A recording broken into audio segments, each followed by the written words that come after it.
Hey everybody, thanks so much for stopping by. Right now we are going to be doing a quick comparison of the new GSO 5.5 and a legacy like 2014-2015 era GSO 5.1. I apologize, this thing is really beat up. It's an old sheath template sample that got retired since we're not making this specification anymore. It's just an annealed blank, so it's pretty marred up.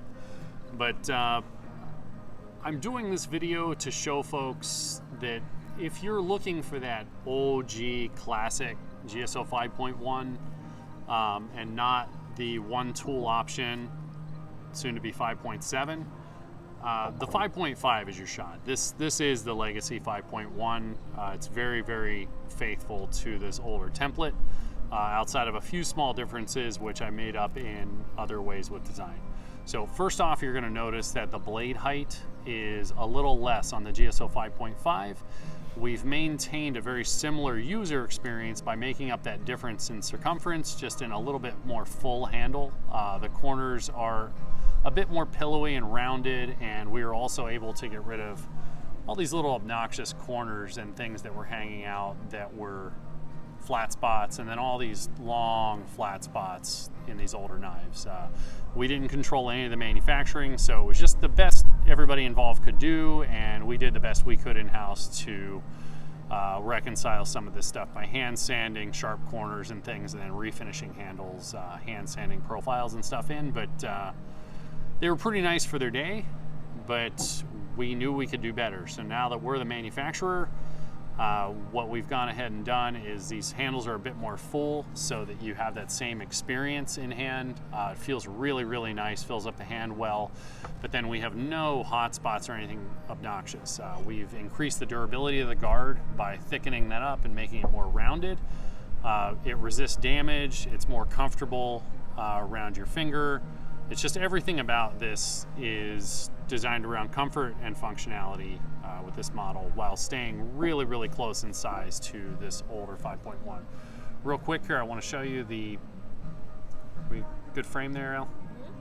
The grip wells are the exact same length. I relaxed the finger pocket a little more just because I didn't like the way this older model rubbed the side of my knuckle a little bit.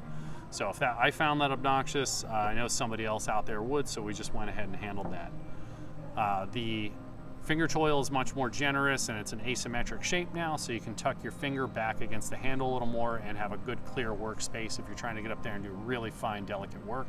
You have excellent control over this blade in that choked up position. Taking a look around to the back here, this improvement we made is a much larger lanyard hole. There is no lanyard hole on these handles. Oh, isn't it? Oh, okay. Yep. That's why they went to sheath templating. Yeah. So compared to this, especially, really big lanyard hole. And then looking at the sides of the blank here, with years and years of use, we realized we could tuck these pommel corners in here with no ill effect. All it does is take those corners out of the picture here as a potential rubbing or hot spot there. But all in all, this GSO 5.5 is amazing. This is a phenomenal tool. Some of you will notice you're probably lusting after these one-off handles.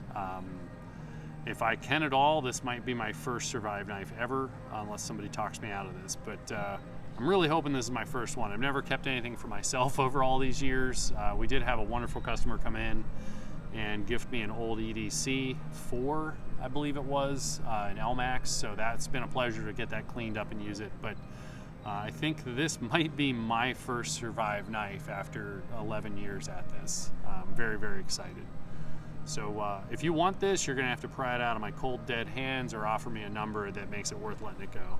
But anyway, I hope you enjoyed this look at this. I'm so pleased with our new models. The fit and finish is just immaculate, and the designs overall, I'm really glad we spent the time, even though it hurt, to make sure that we were getting these perfect as we're moving back here to Pennsylvania and becoming our own manufacturer. It was important as we're getting ourselves established here in our forever home that these are just amazing, and you guys are happy with everything that we're putting out. So I hope you all agree when you start getting these, but yeah, I don't know, there they are. So hope you can see what we're doing here. So all right, I guess that's a good comparison, and we're going to move on to some other videos here, but stand by, we're going to have lots more content. Anyway, thanks for stopping by. I hope you found this enjoyable.